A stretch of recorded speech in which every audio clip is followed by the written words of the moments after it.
Connaissance, recherche, sciences, dessin, mathématiques, théorie, physique, philosophie, conférences, archéologie, environnement, nature.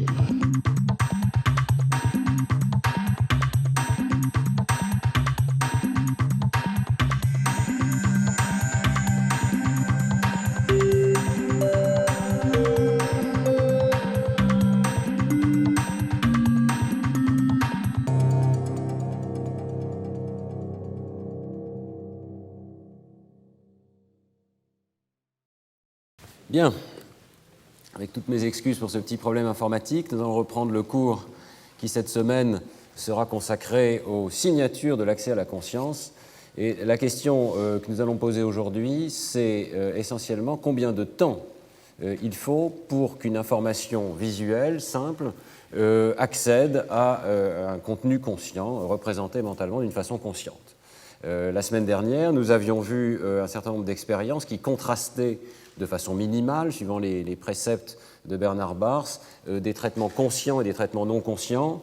Et nous avions exploré l'apport de l'IRM fonctionnel à l'examen de tels contrastes conscients-non conscients, en montrant en particulier déjà un certain nombre de signatures de la conscience sur le plan anatomique, en montrant qu'il y avait effectivement une amplification des processeurs perceptifs pertinents pour l'information, par exemple de visage ou de mots qui étaient présentés, et en montrant également que dans la plupart des expériences, il y avait une amplification soudaine d'activation dans un grand réseau pariéto-frontal distribué avec mise en corrélation de ces régions.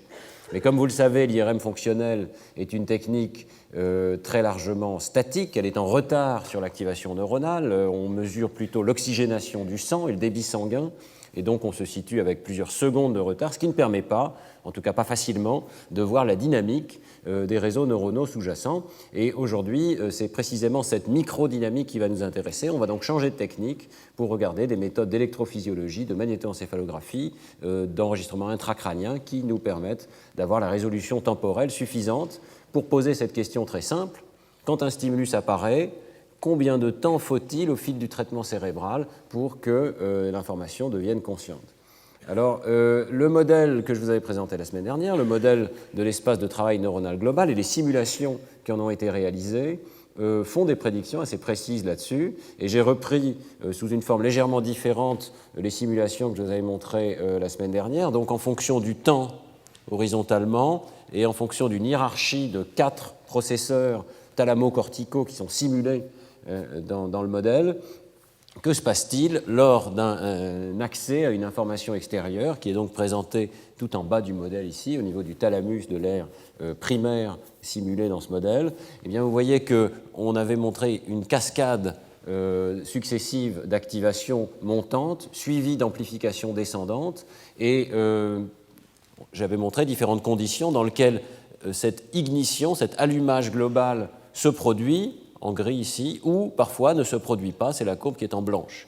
Alors, si l'on regarde les prédictions de ce type de modèle, eh bien, la première chose qui est prédite, c'est qu'au tout départ, l'entrée de l'activation dans le système peut être absolument identique. Lorsque les conditions que l'on contraste sont minimales, on peut avoir une activation tout à fait identique qui va plus tard conduire ou ne pas conduire à franchir ce seuil d'ignition, d'allumage global. Donc, première prédiction, on doit avoir une activation initiale, sensorielle, virtuellement identique si les conditions minimales sont réunies. Deuxièmement, un petit peu plus tard, on voit apparaître des divergences entre allumage global ou pas d'allumage global, et vous voyez que ces divergences vont commencer au départ par être minimales dans les aires sensorielles.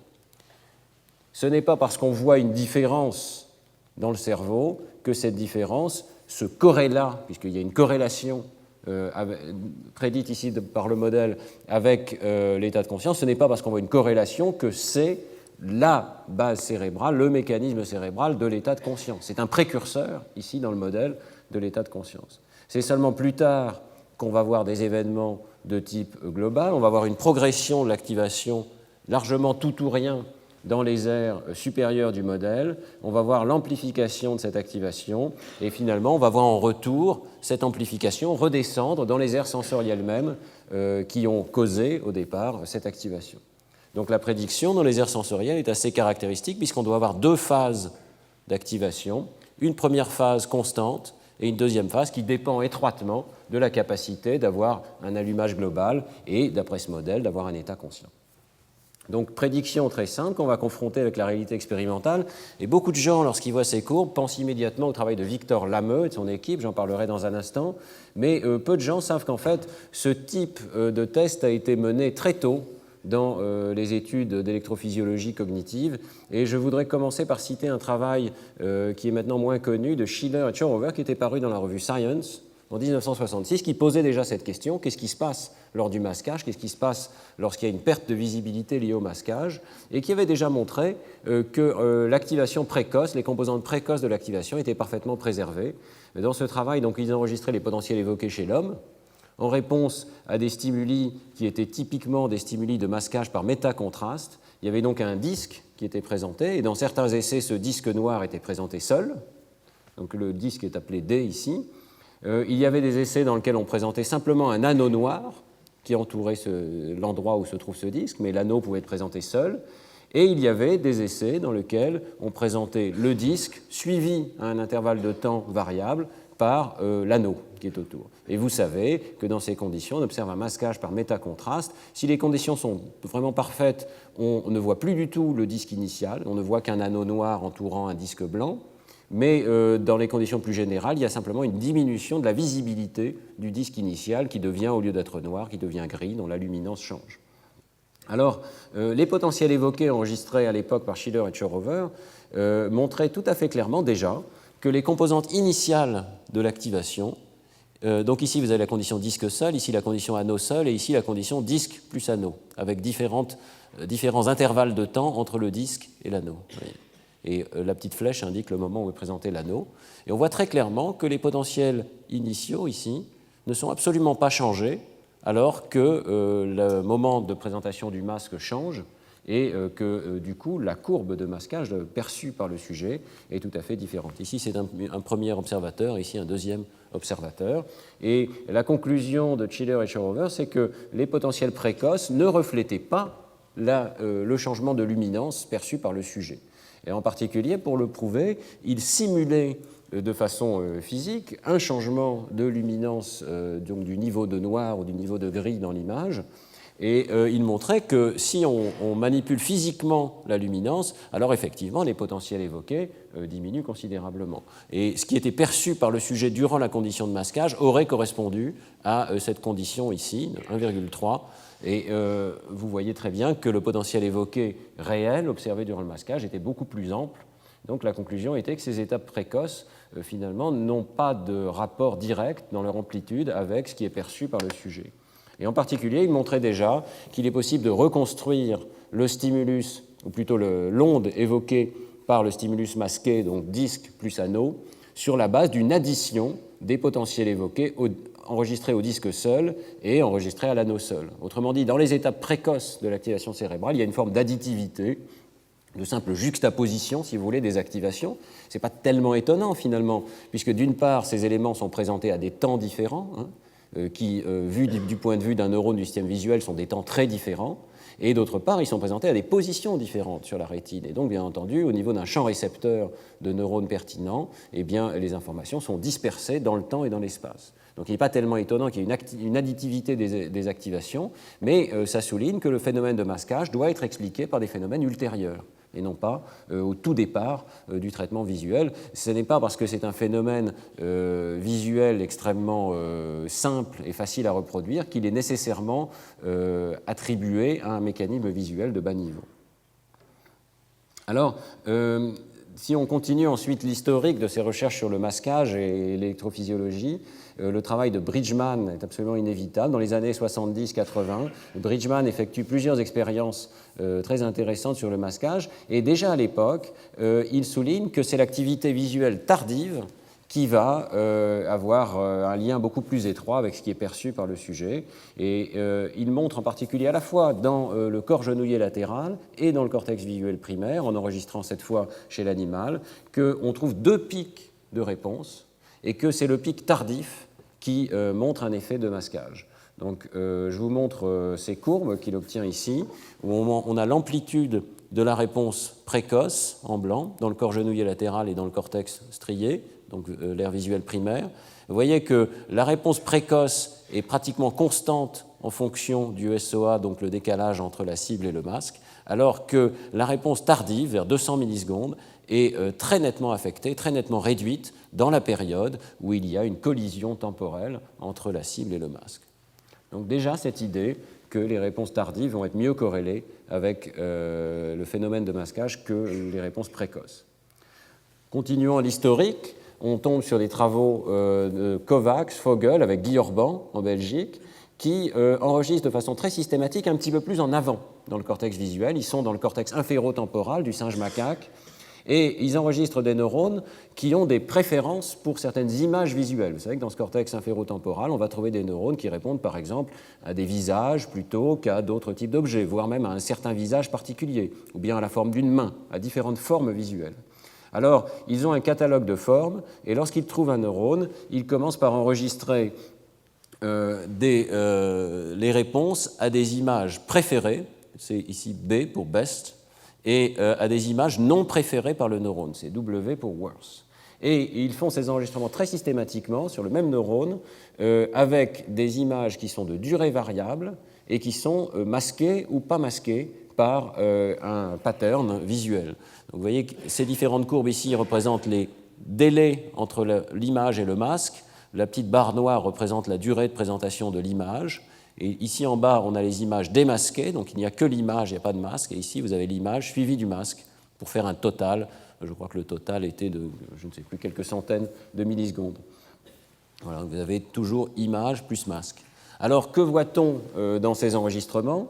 Eh bien, si on compare donc l'image préférée versus l'image non préférée, on voit très bien que le neurone décharge plus, c'est clair ici, à grande durée de présentation pour l'image préférée, par définition, elle a été choisie pour cela, mais on voit aussi que cette décharge est présente tout au long des délais de présentation, mais avec une durée qui, lors du masquage, dépend étroitement du délai entre l'image et le masque. Vous voyez que la durée de cette différence, donc qui traduit la préférence du neurone, est strictement liée à la durée de présentation de l'image et au moment où apparaît le masque.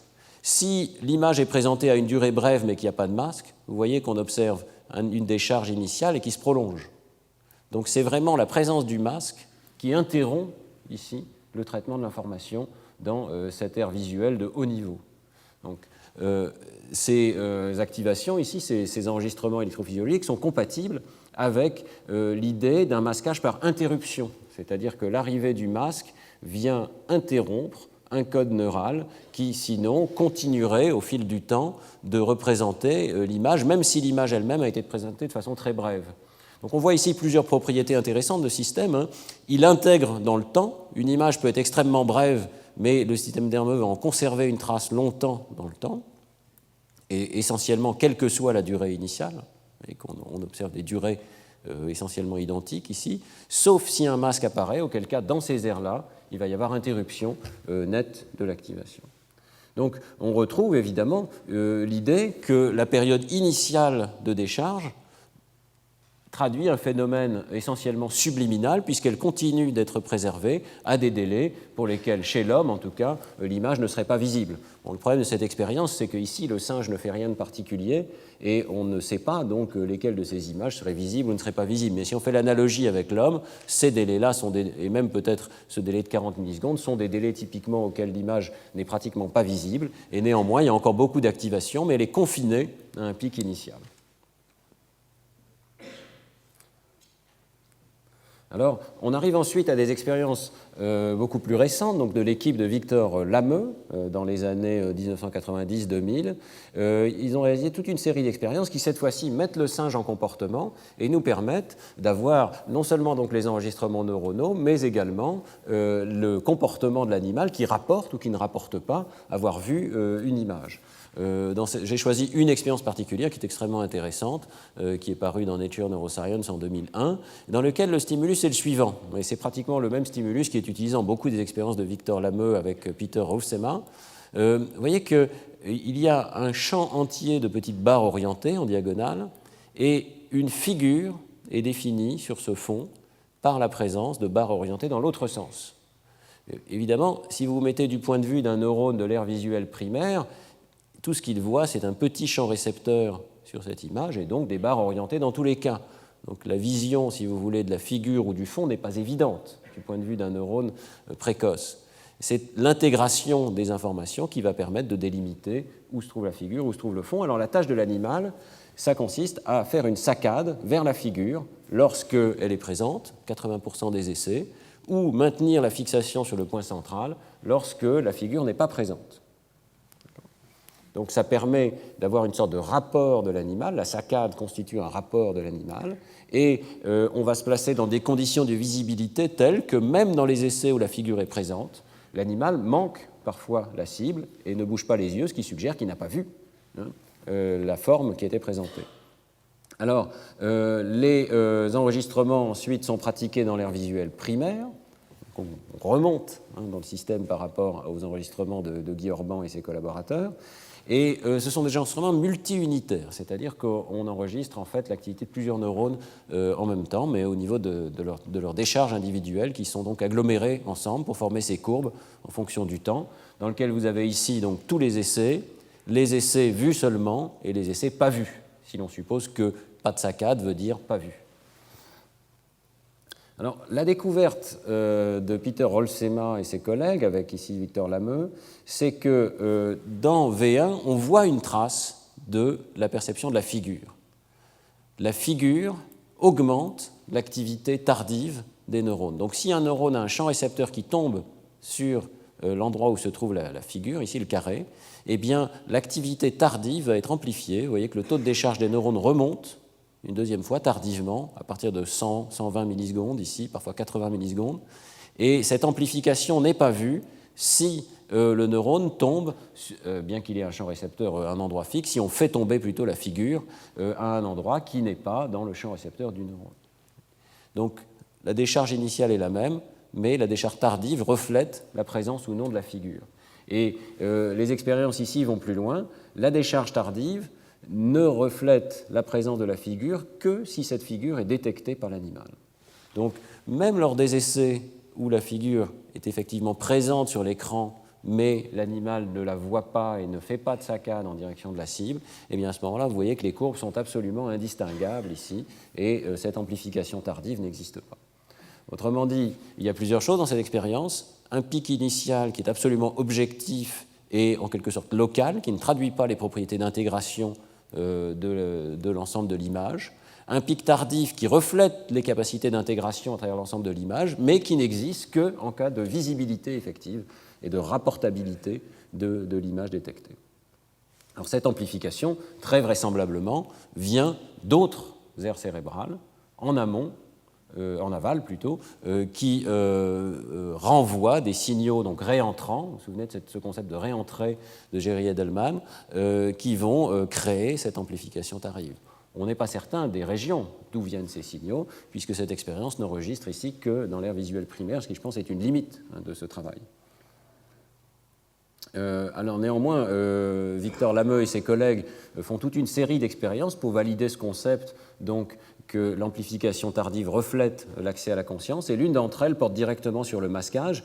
Ici, ce n'était pas à proprement parler du masquage, c'était simplement une figure difficile à détecter, rendue difficile à détecter. Ils refont ces expériences dans une situation de masquage dans lequel on fait donc varier le SOA entre donc, l'intervalle, le délai temporel entre une image telle que je viens de la montrer et une figure masquante.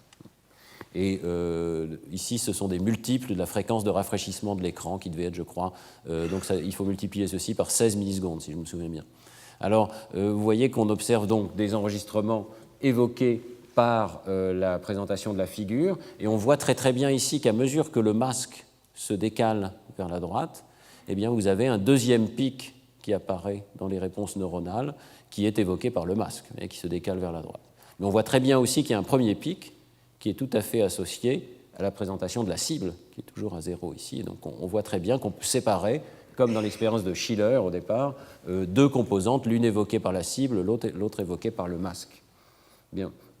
Ce que vous voyez également, c'est que toujours si on fait la différence entre les essais où la figure tombe dans le champ récepteur du neurone et les essais où la figure ne tombe pas dans le champ récepteur du neurone, eh bien on voit cette amplification qui existe, décalage entre les deux courbes ici, et ça saute aux yeux, hein, cette amplification n'existe que pour certains délais, pour certains SOA. Elle n'existe pas dans les délais les plus courts, dans la fenêtre où elle devrait exister ici.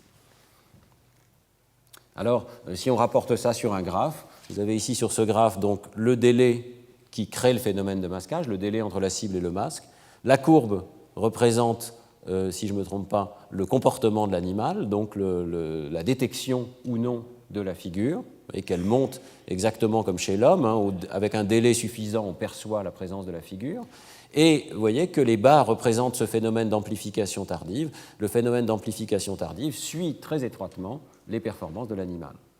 Donc on a une sorte de conjonction entre un phénomène électrophysiologique et la rapportabilité de la présence de la figure dans l'image. Des contrôles montrent que ça continue d'être le cas lorsque on supprime le masquage. Donc ici, il y a une condition de contrôle dans laquelle le masque est remplacé par un blanc. Donc il y a effectivement une image qui apparaît, mais les propriétés de cette image ne sont pas masquantes. Et elle ne suffit pas à masquer. La courbe de perception de l'animal change radicalement. Avec la courbe, si je reviens en arrière, on avait ici une courbe sigmoïde avec des délais très longs, d'à peu près ici 50 ou 60 millisecondes nécessaires pour que l'animal commence à percevoir la forme.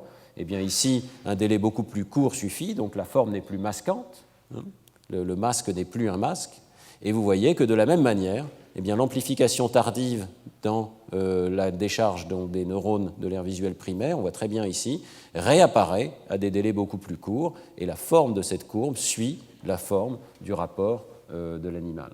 Donc, dans deux conditions assez différentes, il y a cette conjonction entre enregistrement électrophysiologique tardif et perception par l'animal. Troisième contrôle extrêmement intéressant, si on s'intéresse à un autre phénomène ici, qui est la sélectivité pour l'orientation. Je pense que vous savez tous que dans l'aire visuelle primaire, les neurones sont sensibles à l'orientation des barres. Eh bien, ce phénomène, donc ici la différence entre les courbes reflète la préférence des neurones pour une certaine orientation. Ce phénomène de préférence à l'orientation existe même aux délais les plus courts, sauf pour le délai immédiatement le plus rapide ici, mais dès qu'un délai suffisant apparaît entre la présentation de la première image et celle du masque, on voit que les neurones ont une certaine préférence pour l'orientation des barres. Et cette préférence pour l'orientation existe même lorsque l'animal n'est pas capable de rapporter quelle était la figure qui était présentée. Donc il y a là un traitement plus rapide, plus efficace, peut-être on pourrait l'appeler subliminal, si c'était chez l'homme, je crois qu'on n'hésiterait pas à utiliser ce terme. Il y a une capacité d'extraire l'orientation des barres qui forment ces images sans que l'animal soit capable de rapporter la présence ou non de la figure. Donc on voit bien cette dissociation entre un traitement non conscient, précoce ici, qui affecte d'ailleurs le premier pic, on le voyait très très bien, et un traitement plus tardif qui n'existe que s'il y a rapportabilité de la figure par l'animal. Alors, pour résumer ces expériences, Victor Lameux propose ce schéma très simple dans lequel il rapporte les délais qui ont été décrits par d'autres, notamment par Bullier en France, pour l'activation des aires successives chez le singe. Donc en dessous de 40 millisecondes, vous avez activation très rapide de l'aire visuelle primaire, bien sûr, et de l'aire MT. Ensuite, vous avez propagation. À chaque étape, les aires qui étaient déjà là sont mises en jaune et les aires qui sont en rouge sont donc celles qui sont nouvellement contactées. Vous voyez qu'un peu plus tard, on peut accéder aux champs fronto-oculogires, à d'autres aires du cortex pariétal et ventral ici. Et donc l'activation va progresser aussi bien dans la voie ventrale qu'en direction du cortex préfrontal. Et ce que propose Victor Lameux, c'est que dans le masquage, eh bien, cette progression existe initialement pour la cible qui est présentée, la première image, si vous voulez. Elle va progresser effectivement, y compris jusque dans les champs frontaux oculogyres et dans le cortex inférotemporal, tout à fait compatible avec ce qu'on a vu de l'expérience de Guy Orban il y a une seconde. L'image atteint ces niveaux de traitement, mais le problème, c'est qu'au moment où les informations devraient réverbérer, redescendre vers les aires primaires et créer donc cette amplification tardive, ce deuxième pic d'amplification, eh bien à ce moment-là, le masque est apparu. Et vous voyez que le masque remplace dans les aires primaires le stimulus initial, et il y a donc une sorte de collision qui se produit, d'interférence qui se produit entre cette activation descendante qui devrait consolider la perception de la cible initiale et cette activation montante qui a été remplacée maintenant une sorte de substitution qui s'est produite, et si les conditions sont justes, c'est celle-ci qui va finir par dominer dans la perception, puisqu'elle va elle-même se propager à l'ensemble du système. Donc on voit apparaître un modèle très simple de ce qui peut se passer dans le masquage, une sorte de rencontre anormale entre des informations montantes et des informations descendantes issues de la première image. Alors l'idée en particulier que le stimulus non conscient, masqué, peut atteindre de hauts niveaux de traitement, y compris dans les champs frontaux oculogires, est clairement validée par des expériences d'un autre groupe, le groupe de Thomson et Schall aux États-Unis, qui ont réalisé des expériences assez similaires à celles de Victor Lameux, mais en enregistrant donc dans cette aire beaucoup plus antérieure du cerveau, et que la tâche est un petit peu similaire. On va flasher un carré, donc l'animal fixe au centre ici, on va flasher un carré en périphérie à l'une de 8 positions autour de ce point de fixation.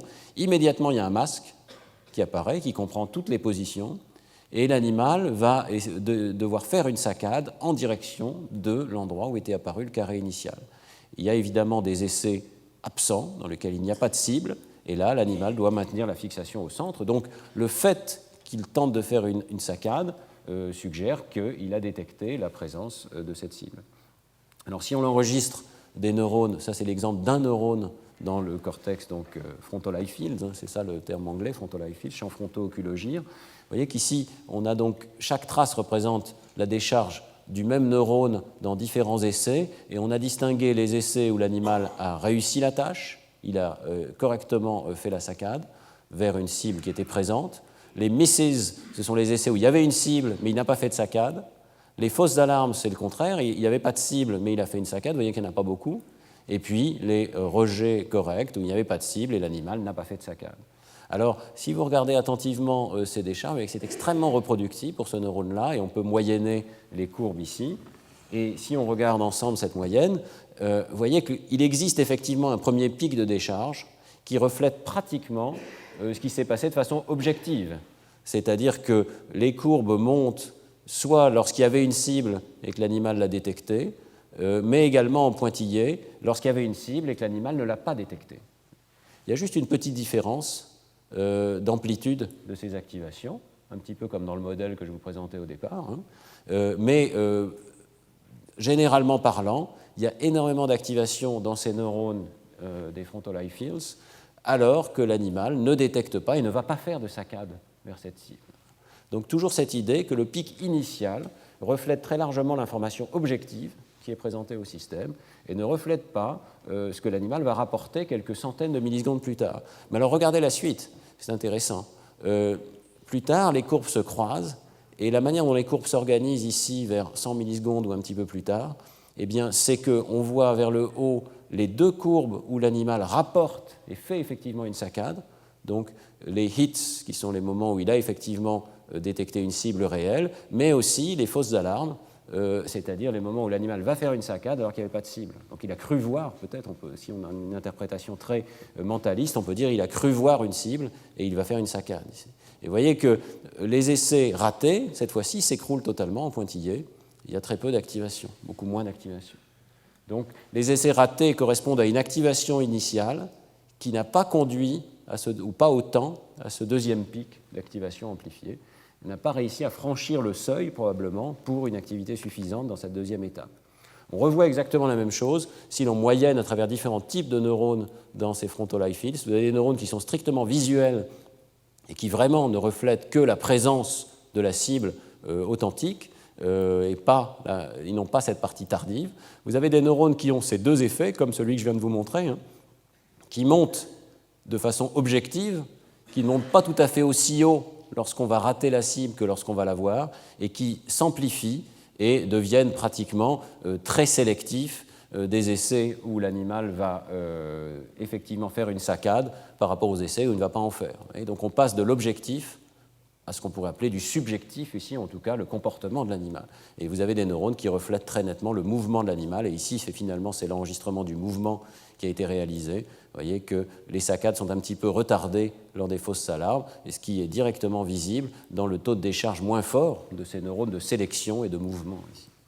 C'est intéressant cette expérience parce que dans une seule aire cérébrale, on peut suivre finalement la progression de l'activation avec différents types de neurones au sein de la même région. C'est quelque chose qui est toujours à garder à l'esprit quand on fait de l'imagerie cérébrale, puisque là, on ne va pas être capable de distinguer ces différents types de neurones et on va avoir une sorte d'effet de moyenne de tous ces signaux ici. Donc, pour résumer, la décharge précoce reflète le stimulus objectif avec déjà une petite différence d'amplification. La décharge tardive reflète la décision de l'animal et un petit modèle est proposé, toujours cette idée de réverbération entre les aires antérieures, ici le frontal eye fields, et le cortex visuel extrastridien. Bien, nous avons au laboratoire étendu ce type d'expérience et nous les avons menées chez l'homme. Alors, chez l'homme, évidemment, il y a plusieurs avantages. L'un des avantages, c'est qu'on a un accès au rapport verbal de la personne ou à d'autres types de rapports conscients. Et également, on peut faire de l'imagerie en cerveau entier, évidemment sans avoir accès très facile aux neurones uniques, on va en reparler dans une seconde, mais par contre, avec les potentiels évoqués, vous savez, avec ces casques d'électrodes, on peut quand même couvrir très largement l'ensemble du déroulement de l'activité cérébrale. Alors l'expérience qui a été réalisée par Antoine Delcu au cours de sa thèse a consisté à présenter des stimuli qui étaient des chiffres qui étaient masqués à un délai variable par la présentation de lettres. Je vous avais montré le premier cours ce type de stimuli. Je vais vous le remontrer pour que les choses soient très concrètes. Donc c'est effectivement le programme qui a servi pour réaliser cette expérience. La personne fixe un point central. Elle va voir apparaître un chiffre en périphérie à 4 positions possibles. Ce chiffre est toujours présenté pendant une durée extrêmement brève, c'est un rafraîchissement de l'écran d'ordinateur, donc en l'occurrence c'était 16 millisecondes. Ensuite il y a un blanc, ce blanc peut être de durée variable, et ensuite apparaissent ces lettres qui servent de masque, qui entourent la position du chiffre. Alors vous allez voir comment ça se présente. Donc à 300 millisecondes de délai, on voit très bien le chiffre suivi des lettres. Je pense que vous pouvez dire de quel chiffre il s'agit, vous êtes conscient du chiffre.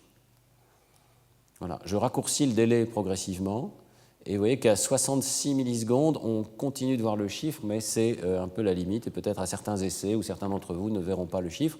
À 33 millisecondes, le chiffre devient totalement invisible. Il est toujours là, il est toujours présenté pour la même durée, mais on n'arrive pas à dire de quel chiffre il s'agit ou même qu'il y a un chiffre présent. On ne voit que le blanc. Ça correspond bien à ce phénomène tout à fait clair de remplacement par le masque. On ne voit que le masque. Alors, voilà, donc évidemment, dans la petite démonstration que je viens de vous donner, ces essais sont mis en ordre, mais dans l'expérience, ils sont mélangés, et la personne doit essayer de voir le chiffre, et on lui demande de faire 2 tâches successives. À chaque essai, elle fait ces 2 tâches-là.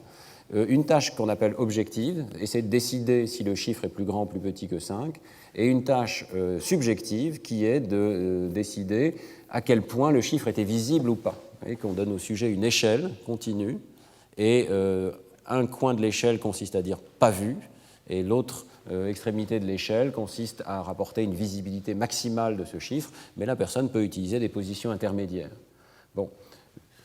Je vous montre ces résultats donc, de comportement. Ici, vous avez la durée de présentation, plus exactement l'intervalle temporel entre le début du chiffre et le début du masque, donc ce paramètre qu'on appelle l'asynchronie ou SOA.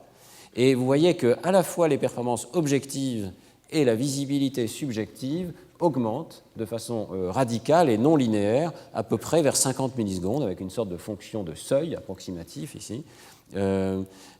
C'est intéressant de voir que les performances peuvent être un petit peu meilleures que le hasard, et c'est significatif même lors des essais où le sujet dit n'avoir rien vu. Donc ça, il y a une petite performance subliminale aux délais les plus courts ici, mais fondamentalement, les 2 courbes augmentent de façon très radicale et en parallèle, que ce soit pour l'objectif ou pour le subjectif. On a montré également d'ailleurs qu'il y avait une corrélation entre les seuils d'un sujet à l'autre. Les personnes n'ont pas exactement le même seuil de prise de conscience, mais le seuil mesuré par cette tâche objective ou mesuré par cette tâche subjective, les seuils sont identiques, sont étroitement corrélés les uns aux autres. Donc, autrement dit, d'un point de vue strictement comportemental, ici on voit qu'il y a un phénomène majeur qui se produit dans l'esprit des personnes. Lorsque le délai est suffisant, l'information est disponible. L'information est disponible sur l'identité du chiffre, elle permet de réaliser toutes sortes de tâches, dont cette tâche de comparaison, mais elle permet aussi tout simplement de dire « j'ai vu le chiffre, je suis sûr d'avoir vu un certain chiffre ». Je vous montre ici les performances moyennes pour la visibilité, mais en réalité c'est intéressant de voir que la distribution est bimodal, c'est-à-dire que les personnes n'acceptent pas tellement d'utiliser les intermédiaires de l'échelle. Ils voient à certains essais très clairement, et leur réponse se situe dans cette zone-ci, et à d'autres essais, ils ne voient pas, et ils disent tout simplement une réponse de non-visibilité qui est identique aux essais où le chiffre n'est pas présent. J'ai oublié de vous dire qu'il y a un certain nombre d'essais où le chiffre n'est pas présent, il y a juste le masque, et à ce moment-là, les gens utilisent le bas de l'échelle, mais à certains essais masqués, ils utilisent également ce bas de l'échelle. L'idée de cette distribution bimodale, c'est que le système mental cérébral bascule et peut basculer dans l'un de deux états possibles, un état de haute visibilité ou un état de basse visibilité. Alors on va voir que les potentiels évoqués nous permettent de suivre les étapes de traitement et de voir ce basculement tout ou rien de l'activité cérébrale. Ça, ce sont les prédictions. Je n'ai peut-être pas besoin de vous les rappeler. On avait des prédictions extrêmement précises, donc issues de ce modèle. Et la prédiction simple, c'est que dans les aires visuelles précoces, tout doit être identique. Tous ces délais, donc vous avez ici différents délais depuis le subliminal, le seuil ou les essais conscients, eh bien, tous ces délais doivent conduire à une activation identique au départ. Après tout, c'est le même chiffre qui rentre avec la même durée de présentation. Si on avance dans le système, on doit commencer à avoir des effets de masquage et donc d'interférence qui vont réduire l'activation cérébrale évoquée par la cible par rapport à celle évoquée lorsqu'il n'y a pas de masque du tout. Et si on progresse encore plus tardivement dans l'activation, le modèle prédit qu'on doit voir l'entrée en activité de ce réseau pariétofrontal global avec réactivation, donc création de ce deuxième pic tardif d'activation dans les aires précoces. Alors, voilà les enregistrements tels qu'on peut les pratiquer en électrophysiologie. Je voulais vous montrer ces cours parce qu'il faut que vous soyez conscient que ces expériences sont complexes. On ne voit pas directement ces prédictions sortir de la machine d'imagerie cérébrale. Pourquoi? Parce que quand on enregistre l'activité évoquée par des stimuli avec un chiffre et un masque, eh bien, comme dans l'expérience de Schiller des 1966, on voit la somme d'activations causées par l'un et causées par l'autre. Et voilà à quoi ressemblent les résultats. Donc ici, lorsque 0 correspond à l'onset du masque, vous voyez, et toutes les conditions sont présentées successivement. On a l'impression d'une grande complexité dans laquelle on discerne simplement qu'il y a une composante N170 bien classique évoquée par le masque. Alors, ce que nous avons essayé de faire, c'est de soustraire l'activation évoquée par le masque pour faire apparaître l'activation évoquée uniquement par la cible. L'idée était de suivre l'activation évoquée par la cible. Donc, qu'est-ce qui se passe lorsqu'on soustrait l'activation évoquée par le masque? Autrement dit, on soustrait la courbe en noir ici, masque seul, des autres courbes. On fait apparaître une beaucoup plus grande régularité. Vous voyez qu'on commence à voir maintenant des potentiels évoqués très caractéristiques qui se décalent vers la gauche parce qu'évidemment, plus le délai est long, plus le chiffre a été présenté ici plus vers la gauche du graphe. Et lorsqu'on aligne après soustraction ces données, on voit très clairement, donc ici si 0 correspond à l'onset, le début du chiffre, vous voyez très clairement qu'on voit une P1 et une N1 caractéristiques qui sont en quelque sorte apparues dans ces données après soustraction. Vous avez déjà ici un premier résultat fondamental sous les yeux, c'est que quelle que soit la durée de présentation, pratiquement, on peut observer ces ondes précoces, P1 et N1, elles ne sont pas effectivement affectées par le masquage. Vous voyez quand même autre chose ici, c'est que on voit clairement ici une onde qui est en fait évoquée par le masque, mais qui n'a pas été soustraite. Alors pourquoi? Alors elle est évoquée par le masque parce que vous voyez que son pic est exactement calé dans le temps, au même instant, lorsque les données sont alignées sur le début du masque, alors qu'elle part vers la droite lorsque les données sont alignées par rapport au début du chiffre, quand on fait varier ce délai. Donc on peut identifier lesquels de ces pics sont attachés à la cible et lesquels sont attachés au masque. Vous voyez que ce pic n'a pas été soustrait parce qu'il n'est pas d'amplitude constante, et ça correspond bien à l'idée même de masquage, c'est-à-dire qu'il n'y a pas une pure additivité des activations évoquées par la cible et par le masque. L'hypothèse de soustraction qui est faite ici n'est pas parfaite, et évidemment, s'il y avait additivité parfaite, il n'y aurait pas masquage, il y aurait simplement perception successive de deux objets. S'il y a masquage, c'est parce qu'il y a des interactions non linéaires, non additives entre ces deux objets cérébraux. Bon, néanmoins, on peut quand même faire le tri sur la base du moment où apparaissent ces activations. Alors, dans la diapositive suivante, je vous montre les activations dont on a pu déterminer sur la base de la temporalité qu'elles étaient attachées à la présentation de la cible. On a soustrait l'activation évoquée par le masque et on voit donc maintenant beaucoup plus directement une série de potentiels évoqués tout à fait classiques, un P1A, P1B, dépendant au départ du côté de présentation de la cible, qui peut être à gauche ou à droite, avec les potentiels précoces sont contrôlatéraux à la présentation de la cible. Enfin, ça se voit surtout bien ici. Hein. Lorsque la cible est à droite, les potentiels sont à gauche. Ensuite, on a quelque chose de beaucoup plus bilatéral au niveau de la N2 et surtout de la P3. Et pour chacune de ces ondes, on peut mesurer l'amplitude de l'activation en fonction du délai. Alors, on retrouve immédiatement le phénomène de Schiller, c'est-à-dire que les ondes précoces, ici, vous voyez, sont virtuellement constantes, sauf au délai le plus court. Hein. Alors, c'est assez clair que ces délais les plus courts, il y a un phénomène de masquage différent des autres, peut-être très précoce, peut-être au niveau du corps genouillé, peut-être au niveau rétinien même. Hein. Il y a des interactions qui déjà réduisent l'entrée de l'information dans le cortex strié ou extrastrié ici. Mais sinon, toutes les autres conditions de masquage, c'est essentiellement constant, et donc le masquage n'affecte pas cette étape précoce au-delà d'une certaine valeur minimale. Vous voyez par contre que les autres ondes sont en partie affectées par le masquage. Quand même, la N1, vous voyez, c'est assez clair ici que, là encore, elle est très peu affectée par le masquage. La N2 l'est beaucoup plus, et finalement, la P3 l'est beaucoup. Alors, sur la base de ces profils, on a un premier critère pour essayer d'identifier un mécanisme cérébral de l'accès à la conscience, c'est tout simplement de dire quelles sont les étapes de traitement cérébral qui sont systématiquement corrélées avec la forme de la courbe de perception consciente rapportée par les sujets. Je vous l'ai montré tout à l'heure. Donc, si on utilise ce critère, voilà la courbe de visibilité rapportée par les sujets, et voilà l'amplitude de l'onde P3 observée donc par l'électrophysiologie au niveau du scalp. Et on voit très bien qu'effectivement, à partir d'un certain moment bien précis dans le temps, aux alentours de 270 millisecondes, sur les électrodes centrales comme sur les électrodes frontales antérieures, ici avec des signes opposés, eh bien, on voit une divergence extrêmement nette de l'activation qui traduit de façon extrêmement fidèle, je dirais, ce que le sujet rapporte avoir consciemment perçu. Lorsque le sujet perçoit le chiffre et que l'activation monte de façon très soudaine, alors que s'il ne perçoit pas, on reste à un niveau très bas, et vous imaginez le profil de ces courbes reproduit donc ce qui est montré ici, ces courbes d'amplitude qui se rapprochent de la visibilité rapportée par les sujets. Donc on a un événement tardif qui corrèle étroitement avec la conscience. Si je reviens un tout petit peu en arrière, les événements plus précoces ne sont pas de bons corrélats de la conscience. Même cette onde N2 ici, vous voyez que on pourrait dire qu'elle commence à avoir un profil qui ressemble, hein, mais elle n'a pas la non-linéarité qui est assez claire ici, avec une espèce de montée soudaine sigmoïde, et il y a déjà trop d'activation, même dans les conditions les plus précoces, ici à 16 et à 33 millisecondes. Et dans ces essais-là, le sujet ne rapporte pratiquement que très peu de perception consciente des essais. 33 millisecondes, c'est la durée que je vous ai présentée tout à l'heure, dans laquelle on voit très peu le chiffre, et vous voyez qu'il y a encore beaucoup d'activation ici. Donc il y a une sorte de transition qui se produit du haut vers le bas dans le temps ici, et il faut attendre finalement assez tard dans le traitement, vers 300 millisecondes, pour voir disparaître les activations en conjonction avec les essais où le sujet dit « je n'ai pas vu le chiffre ». Ce qui se passe au niveau de la N2 est quand même très très intéressant, alors je vous le montre un tout petit peu plus en détail, parce que cette onde N2, elle a un profil qui rappelle presque exactement les enregistrements réalisés par Guy Orban chez le singe dans le cortex inférotemporal.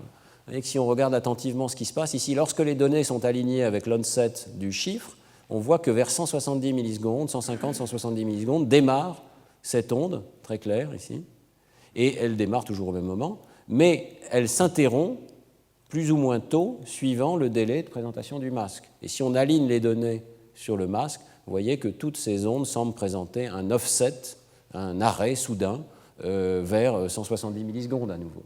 C'est exactement compatible avec l'idée qu'il y a un processus qui démarre avec la présentation du chiffre et qui s'arrête soudainement à la présentation du masque. Autrement dit, un masquage par interruption. Hein. Le masque interrompt un traitement bien particulier. Ce traitement va être interrompu, mais il aura eu des conséquences sur les ondes ultérieures, et notamment sur l'onde P3, qui va pouvoir ou ne pas pouvoir franchir le seuil.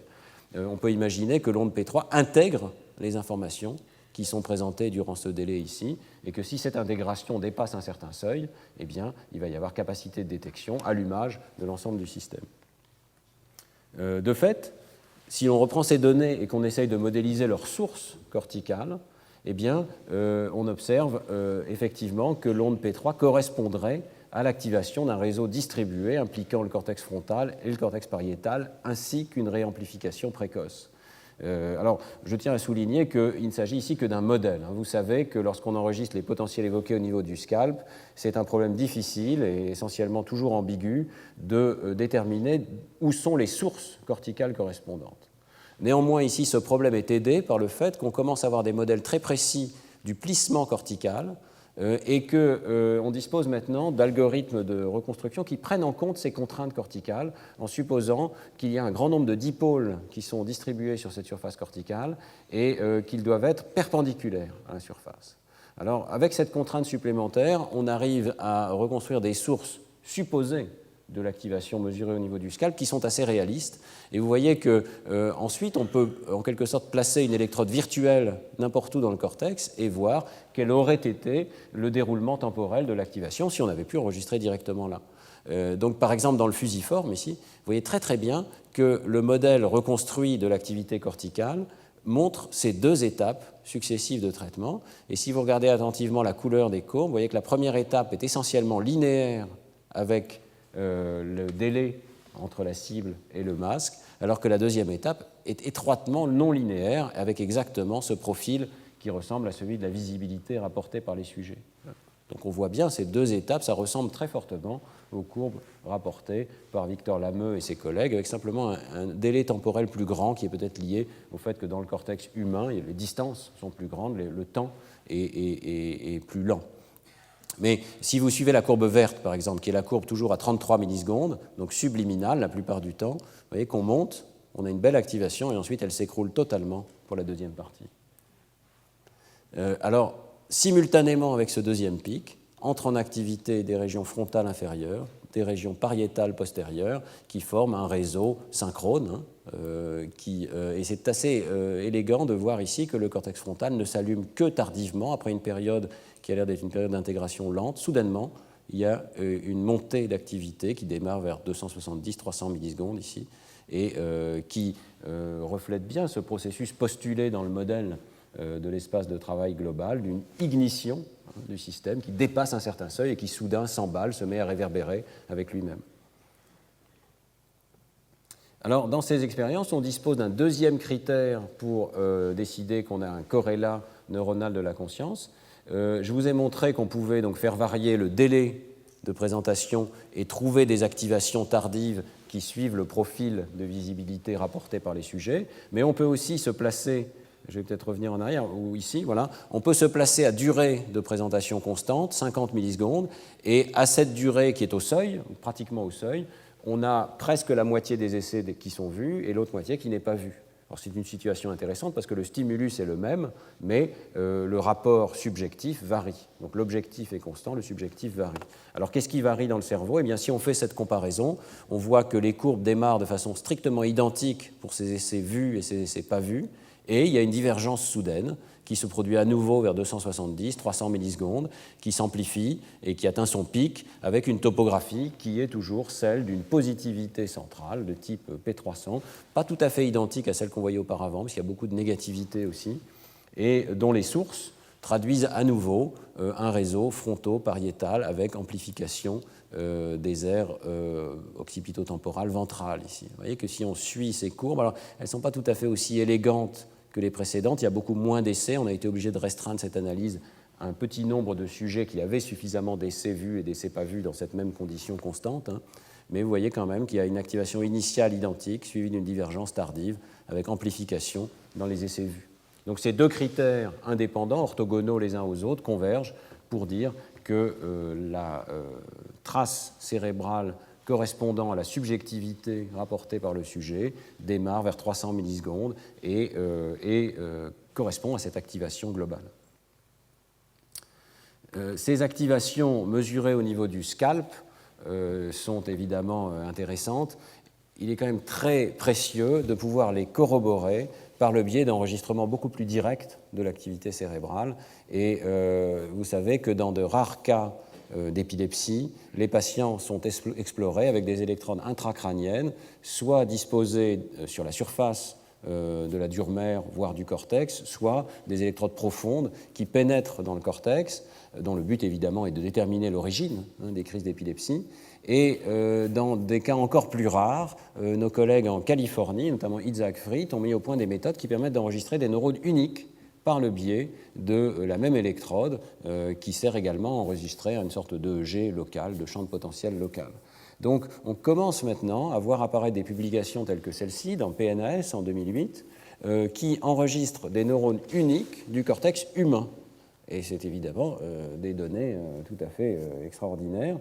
Ici, ils ont montré que dans le cortex le plus antérieur du lobe temporal, eh bien, on trouve des neurones dont les propriétés de réponse sont tardives, qui ont des capacités de reconnaissance visuelle d'objets particuliers. Donc, vous trouvez par exemple ici un neurone qui répond à la vue du World Trade Center. D'autres neurones répondent à une personne particulière ou à une célébrité.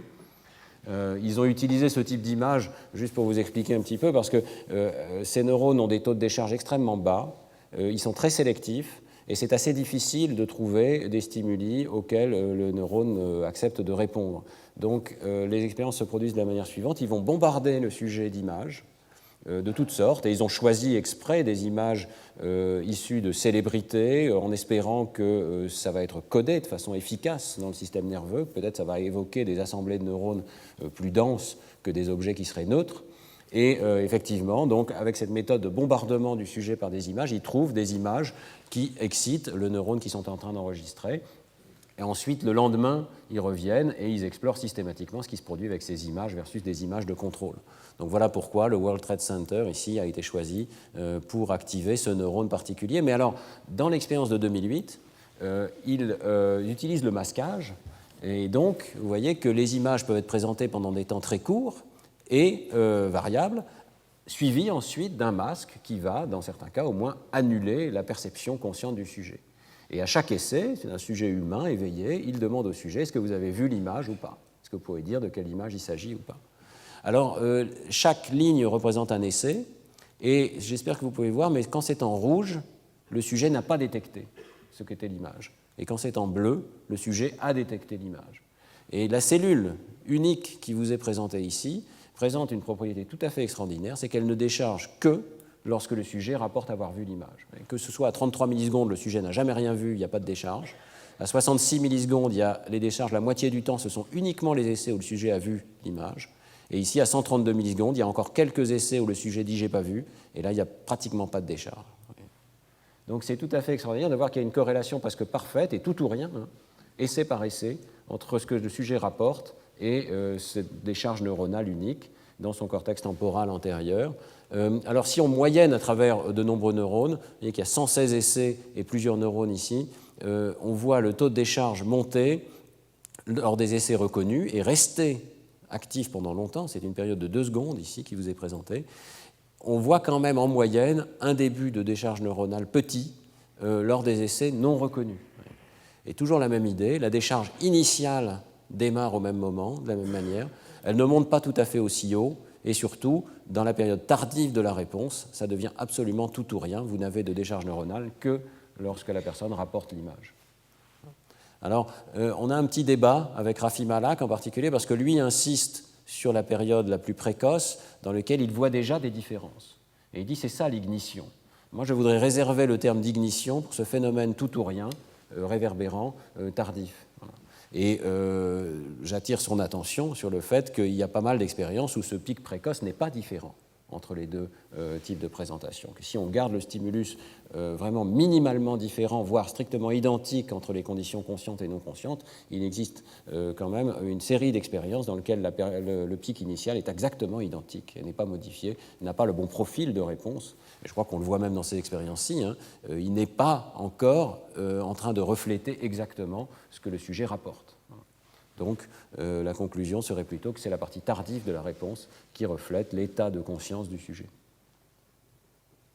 Dernière expérience pour le cours d'aujourd'hui, avec Raphaël Gaillard, avec Lionel Nakache, Laurent Cohen et les collègues du groupe d'épileptologie de la Salpêtrière, nous avons eu, nous aussi, accès à des enregistrements intracrâniens dans une expérience de masquage de mots dans lequel on pouvait suivre, donc avec des électrodes profondes dans le cortex, vous voyez, dispersées. Ici, c'est le résultat des enregistrements chez 10 patients différents, donc on avait quand même des électrodes situées très largement dans la partie postérieure du cerveau, quelques-unes situées dans la partie plus antérieure, et on a pu donc mesurer l'activation, c'est un travail qui est paru dans PLOS en 2009, on a pu mesurer l'activation évoquée par des mots présentés très brièvement, 29 millisecondes, qui était toujours précédé par un masque et qui était parfois suivi également par un masque. Alors dans cette condition-ci, le mot est totalement invisible.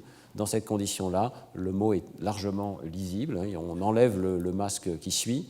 Et bien entendu, on a soustrait l'activité évoquée par les masques seuls, donc lorsque cette image est remplacée par un blanc ici. Donc on est capable de suivre l'activité évoquée par le mot seul une fois qu'on a soustrait l'effet du masque. Rétrospectivement, c'est un travail pour obtenir l'activation de 10 patients. Vous imaginez qu'il a fallu plusieurs années. Ce sont des patients qui sont assez rares. Et donc, rétrospectivement, on sait maintenant qu'on aurait de meilleures méthodes de masquage. C'est un petit peu dommage d'avoir utilisé ce pré-masque ici. Les méthodes de masquage plus récentes que je vous ai présentées dans ce cours permettent d'éviter d'avoir ce pré-masque et de présenter d'emblée la cible suivie uniquement d'un masque. Bon, mais c'est ainsi fait, et c'est quand même une expérience extrêmement informative. Donc, voilà le genre de potentiel évoqué qu'on a pu enregistrer, par exemple sur cette électrode unique ici, chez un patient extrêmement intéressant qui a été publié en fait en 2006 séparément, un cas unique, parce que cette électrode, vous voyez, traversait cette région qui nous intéresse beaucoup, qui est la région de la forme visuelle du mot, où se trouve un codage orthographique des mots écrits chez les personnes qui ont appris à lire. Et cette électrode est juste à côté de cette région de la forme visuelle du mot. Et effectivement, elle dévie très nettement lorsqu'un mot est présent par rapport aux essais où il n'y a que le masque. Donc la courbe verte, ce sont les essais où il n'y a que le masque. Vous voyez qu'au départ, on voit très bien l'activation au masque, cette chaîne de dièse, mais ensuite, on voit très bien un deuxième pic d'activation lié à la présence du mot dans cette région. Et la divergence est précoce. Elle existe aussi lorsque le mot est masqué et n'est pas détecté par le sujet. Donc la partie initiale de l'activation, là encore, existe dans un contexte subliminal. Mais vous voyez très bien la différence, amplification de l'activation, étendue de la durée de l'activation et présence de cette activation tardive uniquement dans le cas où le mot est conscient, avec un renversement de polarité qui est assez intéressant, qu'on ne comprend pas très bien. Alors ici, je vous montre 3 électrodes, d'autres exemples d'électrodes qui toutes montrent ce phénomène. C'est peut-être plus simple de regarder directement en bas la différence entre mot conscient versus blanc. La différence entre mot présent versus blanc. Dans le cas où c'est conscient, c'est en bleu foncé, ou dans le cas où c'est non conscient, en bleu clair. Vous voyez que pour toutes ces électrodes, il y a une activation initiale et ensuite une divergence tardive avec une activation beaucoup plus forte et souvent qui se renverse de polarité pour les essais où le mot est conscient, y compris dans le cortex frontal, mais ça c'est beaucoup plus rare, mais vous avez ici une électrode qui a une activation frontale pour un mot non conscient, mais qui est amplifiée pour le mot conscient en bleu foncé et avec cette partie tardive de l'activation qui n'existe que pour le mot conscient. Donc on peut suivre une activation subliminale et voir à quel moment il y a une divergence avec l'activation consciente. Alors ici, on a résumé toutes les données issues des électrodes occipitales, temporales, pariétales et frontales en vous montrant simplement la puissance, donc le voltage au carré, lié à la présence du mot par rapport aux essais où il n'y a pas de mot. Et vous voyez très bien qu'on est capable de mesurer une activation subliminale en rouge évoquée par le mot non conscient. Le démarrage est identique pour les essais conscients, mais il y a cette amplification très nette et très durable ici. Même chose dans le cortex temporal, un petit peu plus tard. Vous voyez que ça démarre plutôt vers 150 millisecondes ici, et l'effet subliminal dure plus longtemps. Mais il y a cette divergence. En pariétal, on n'avait pas beaucoup d'électrodes, on peut guère conclure. En frontal, vous voyez que c'est très tout ou rien. L'électrode que je viens de vous montrer est une exception, mais en moyenne, vous n'avez cette activation que vers 300 millisecondes ici, et pratiquement uniquement lors des essais où le sujet est conscient d'avoir vu le mot. Un point intéressant de cette étude, c'est que, évidemment, les électrodes ne sont pas placées au bon vouloir du chercheur en sciences cognitives, elles sont placées pour des raisons cliniques, pour essayer d'identifier des régions épileptogènes. Alors, on a un échantillon qui, de notre point de vue, est très aléatoire de régions cérébrales, et c'est très intéressant de voir que lorsque le sujet rapporte avoir vu le mot, eh bien, pratiquement 70% de ces électrodes montrent des déviations liées à la présence de ce mot par rapport aux essais où le mot est absent. Autrement dit, 70% des régions du cortex dans cette étude sont en quelque sorte informés, ont un signal qui reflète l'existence d'un mot conscient. Alors que dans la situation de traitement non conscient, seulement 24% des électrodes montrent une déviation. Cette mesure toute simple est tout à fait compatible avec cette idée de Bernard Bars dans ce modèle de l'espace de travail global, d'un broadcasting, d'une diffusion de l'information consciente. L'idée, c'est que si on est conscient d'une information, tous les processeurs cérébraux pratiquement la reçoivent, en sont informés et peuvent l'utiliser pour d'autres traitements ultérieurs. Mais ici, on a pour la première fois cette notion que les potentiels évoqués dévient dans 70% des sites corticaux.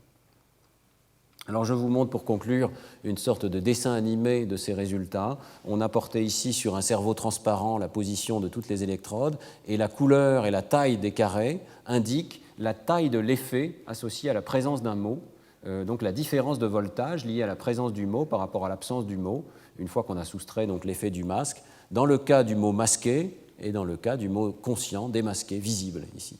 À 130 millisecondes, vous voyez que seules les électrodes les plus occipitales montrent des déviations et elles sont pratiquement de la même amplitude lors de l'essai conscient par rapport à des essais non conscients.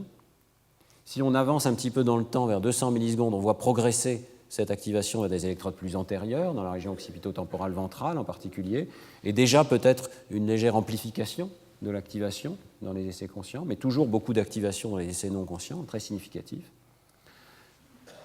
300 millisecondes, on a progressé dans la voie occipito-temporale ventrale, on a atteint les régions les plus antérieures ici, on commence peut-être à avoir de toutes petites différences, et celles-ci vont s'amplifier dans les régions, dans les rares électrodes plus antérieures dont nous disposons, dans le cortex préfrontal, en particulier dans la ligne médiane ici, et ces différences antérieures n'apparaissent que dans les essais conscients, vous ne les voyez pas du tout dans les essais non conscients, et en fait dans les essais non conscients, il y a vers 400 millisecondes, on a perdu beaucoup d'activité, alors qu'ici elle s'est amplifiée, et on voit une activité postérieure revenir, ce fameux deuxième pic d'activation lors des essais conscients. Vous voyez que vers 500 millisecondes, vers 600 millisecondes, l'activité est beaucoup plus intense. Ce n'est pas qu'elle a totalement disparu lors des essais non conscients. Et c'est assez intéressant de voir qu'il y a encore un traitement subliminal de l'information qui se produit, même à 600 millisecondes, peut-être plus tardivement qu'on ne l'aurait pensé sur la base d'expériences comportementales que je vous avais rapportées l'an dernier. L'activation subliminale dure, mais elle reste confinée dans les régions occipito-temporales et elle n'atteint pas cette espèce de réverbération globale et elle disparaît progressivement. Voilà, donc conclusion pour aujourd'hui. Au cours du masquage, toute une série d'étapes précoces continuent de se dérouler sans conscience et jusqu'à au moins 600 millisecondes. Mais vers 270-300 millisecondes, on observe une corrélation qui devient très forte entre l'activité cérébrale, et notamment cette fameuse onde P3 ou P300, et la visibilité des stimuli rapportés par la personne qui subit l'expérience. La conclusion de ces expériences, c'est que la prise de conscience est donc assez tardive. Notre conscience est en retard, si ces expériences sont correctes, avec ce qui se passe objectivement dans le monde extérieur. Ces résultats, on l'a vu, sont compatibles avec l'hypothèse d'un seuil au-delà duquel se produit cette ignition, cette activation réverbérante dans le système. Et la semaine prochaine, nous continuerons, j'ai pris un petit peu de retard sur le cours, je m'en excuse, mais nous continuerons sur cette notion de signature du traitement conscient. Aujourd'hui, j'ai insisté sur la temporalité, mais il y a encore beaucoup d'autres prédictions sur les signatures de la conscience. Et très brièvement, le modèle prédit qu'il va y avoir une amplification des oscillations locales thalamo-corticales. Il doit y avoir mise en synchronie de régions corticales distantes qui, au moment où on devient conscient de l'information, se mettent à coder simultanément et de façon synchrone pour le même objet mental, et un dialogue permanent, bidirectionnel, qui s'établit entre ces régions cérébrales qui, chacune, ont un code un petit peu différent de l'objet mental, mais échangent ces informations pour former tout ensemble un code unique de l'objet conscient. Donc ce dialogue permanent devrait pouvoir être identifié par le biais de méthodes telles que la causalité de Gringer, et je vous montrerai la semaine prochaine qu'effectivement ces trois prédictions s'avèrent vérifiées dans ces enregistrements intracérébraux. Voilà, je vous donne rendez-vous à la semaine prochaine. Merci de votre attention.